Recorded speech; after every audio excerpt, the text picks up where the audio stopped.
Street scholar shit. Bitch. Control traffic, it's gonna be a lunch line. Got some people that love the bass like it's drum line. What you know about being broke when it's lunchtime? It's go time, ain't gotta tell me number one time. I was fucked up, a play came through in crunch time. You playing around with yours, but nigga, I'm gon' dump mine. Tryna stay the realest I can be at all times. I just wanna take a whole thing and bust down. Hot cold, nah, I'm not with the romantic shit. I get a heart on Count Jacksons and them Franklins. Used to ride past me, I know they seen the kid. In the gutter watching TV like I'm gon' be big. Got a 7, there's no flaws, so I made it 10. In the street ducking the laws, glad I made it in. Maybe the sound now. Is there sound now?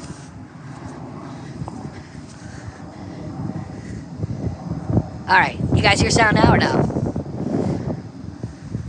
So I'm not sure where it stopped, but here's where we're at now. We're in the 800 block of Richmond Highway. There's a female that's been pronounced dead on scene. While we were standing here, while police are working this homicide investigation, an SUV comes barreling through, hits the crime tape, goes underneath of it, goes down here, comes just that close from hitting that SUV right there, and then almost hits 5 or 6 police officers, maybe 7 police officers that are standing in the roadway, keeps on going. The chief, Rick Edwards, telling me all his officers are okay. That driver was captured over on Broad Rock Boulevard. Obviously, charges are pending. Let me see here. Alright. So again, I've got video of that actual SUV going through. We'll have that on CBS 6 News at 11. But this is what's happening here on Richmond South Side. They've got about a city block blocked off between Chicago Ave and Dinwiddie Ave here on Richmond Highway.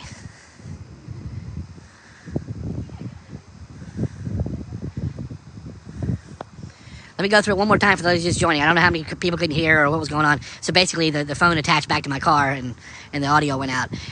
We are here in the 800 block of Richmond Highway. There has been a homicide.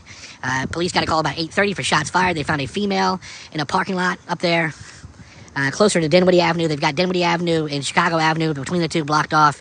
A major crimes investigation underway. While we're on scene, I was explaining that one of the craziest things that's happened in my career is I could hear the revving of an engine.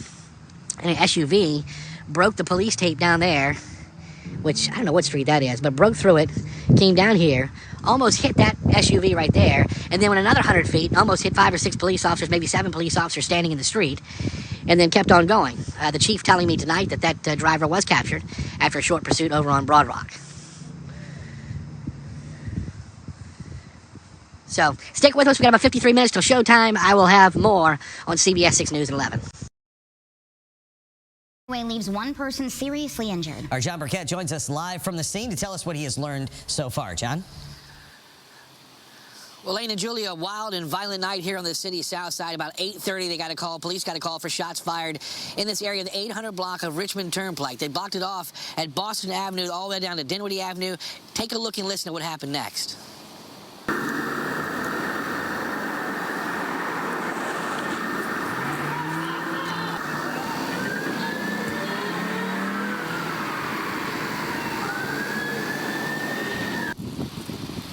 That SUV broke the barrier at Boston Avenue and drove recklessly through the crime scene, almost hitting 5 or 6 officers that were standing in the roadway here on Richmond Highway.